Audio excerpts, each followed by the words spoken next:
สบายดีท่านผู้ชมพบกับบาเวนคอนจินติโก้เนี่ยสัมภาษณ์ผู้ชมใส่ผลิตภัณฑ์จินติโก้เนาะที่เพิ่นกินแล้วดีและเห็นผลก็ได้มานั่งอยู่กับเพิ่นแล้วไปทักทายสบายดีเพิ่นเลยเจ้าสบายดีพอสบายดีขอโทษนะพอสิหยังเนาะซื้อดาวซื้อดาวอายุจักปีแล้วพออายุ60 ปีปีนี้60 ปีเบิ่งคือยังเป็นผู้บ่าวอยู่เนาะหน้าคือว่าใส่อยู่เนาะพ่อประกอบอาชีพจ้ะเป็นประชาชนธรรมดาประชาชนเนาะขับรถโดยสารเล่นธรรมดาตามสายทางโอ้เจ้าปัจจุบันพออยู่บ้านไหนเจ้าบ้านพุนทรงเมืองเวียงคำแข่งเวียงจันทน์บ้านโพนซองเมืองเวียงคำแข่งเวียงจันทน์เนาะก็อยากถามพ่อว่าเฮ็ดจังได๋พ่อจริงมาฮู้จักผลิตภัณฑ์จินติโก้ของเฮาเจ้าเขาฮู้จักตัวนี้ได้ก็ย้อนเบิ่งโทรทัศน์เบิ่งโทรทัศน์แล้วก็ได้ยินข่าววิทยุแนวขี่รถแปลงก็ฟังวิทยุไปนำเจ้าก็ได้เห็นว่าคิดว่าโอ้เฮาเป็นพญาติตัวนี้แล้วพ่อเป็นพญานาคเนาะพ่อเป็นพญาติมึนซาตามแข้งตามขาโอ้มึนซาตามแข้งตามขาแล้วก็เป็นเบาหวานแน่โอ้มีเบาหวานนำควบมา2-3พญาติเป็นตัวนี้นะมีความดันโอ้ความดันนี่เนาะแล้วตอนที่เป็นมึนซาตาม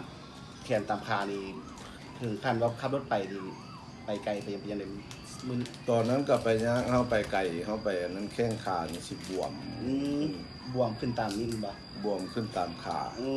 แข้งขาสิบวมขึ้นหลายมือเฮานี่ก็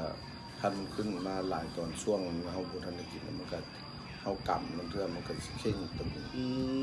กำอยู่มืออยู่ตีหลังจากได้มากินแล้วก็รู้สึกว่าดีขึ้นบ่รู้สึกว่าไข้ขึ้นเนาะจากมึนแข้งมึนขาแล้วเบาหวานนี่พอเบาหวานก็ลดลงแต่ก่อนคือว่าขึ้นฮอดเท่าใดก่อนขึ้นฮอด400โอ้ทานผสมน้ำตาลเพิ่นขึ้นฮอด400เนาะตอนนี้เพิ่นก็ว่าลดลงแล้วหลังจากนั้นความจากมีเบาหวานน้ำเนาะแล้วมึนแข้งมึนขาแล้วก็ตั้งทรงอ๋อแล้วพอกินจากเม็ดจึงฮู้ผลว่าโอ้ตัวมึนแข้งมึนขาก็บ่มึนแล้วก็ตัวเบาหวานคือว่าลดลงกินหมดกับนึงแล้วรู้สึกว่าไข้แล้วก็ให้ลูกไปซื้อให้ตื่นกินหมดกับ1ก็อยู่ประมาณ30เม็ดทานผู้ชมรู้สึกว่ากินหมดกับ1รู้สึกว่าบ่มึนบ่ปานได้แล้วมันบักไข้ขึ้นแล้วจังค่อยได้ให้ลูกไปซื้อให้ตื่นกินหมดจะกลับพอจึงฮู้ว่าร่างกายสมบูรณ์เดี๋ยวนี้พอดีหมด3กับหมด3กับทานผู้ชมก็ถือว่าตอนนี้พวกมึนแข้งมึนขามันหยังก็บ่มึนคือเก่าเลยเนาะไข้ขึ้นมันบ่หลายการไปกันมาก็คือว่าสะดวกแล้วเดี๋ยวนี้เนาะคนเก่าแล้วพวกน้ำตาลเบาหวานนี่ฮอด400นี่แต่ตาพอบ่ได้หลายได้หยังเนาะบ่หลายก็ธรรมดาลางเทื่อก็มีอยู่แนม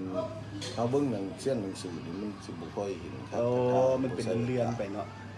แต่ว่าตอนนี้ได้พอเบิ่งปกติบ่ก็พอได้อ่านก็พอได้ใครเจ้าเรื่องผิวพรรณได้พอจากที่ว่าเฮากินตัวนี้ไปแล้วผิวพรรณนี่เว้าตามชื่อมันสิเป็นปกติอยู่ผิวพรรณต่างแต่รู้สึกแต่ว่ามึนซามันสิดีขึ้นเนาะมึนซาดีขึ้นพญาติเรื่องผิวพรรณเนี่ยยังพอปานเก่าเอาเท่าแล้วอายุ60 ปีแล้วครับผู้ชมสุดท้ายนี่ก็อยากให้พ่อฝากท่านผู้ชมทางบ้านเนาะที่ว่าเป็นพญาติคือพอมึนแข้ง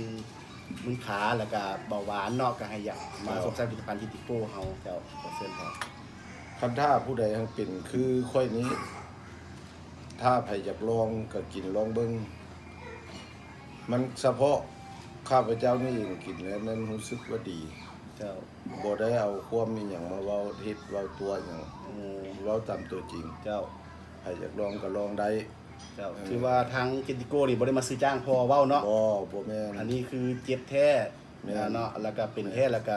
มาได้มากินมาส้มไส้จึงฮู้ว่าเห็นผลเนาะพอเนาะเจ้าสุดท้ายนี่ก็ขอบ่ขอบใจพอเนาะให้พ่อเป็นผู้ใส่ให้ลูกให้เต้าให้ครอบให้ครัวเนาะเจ้าลูกขอบใจท่านผู้ชม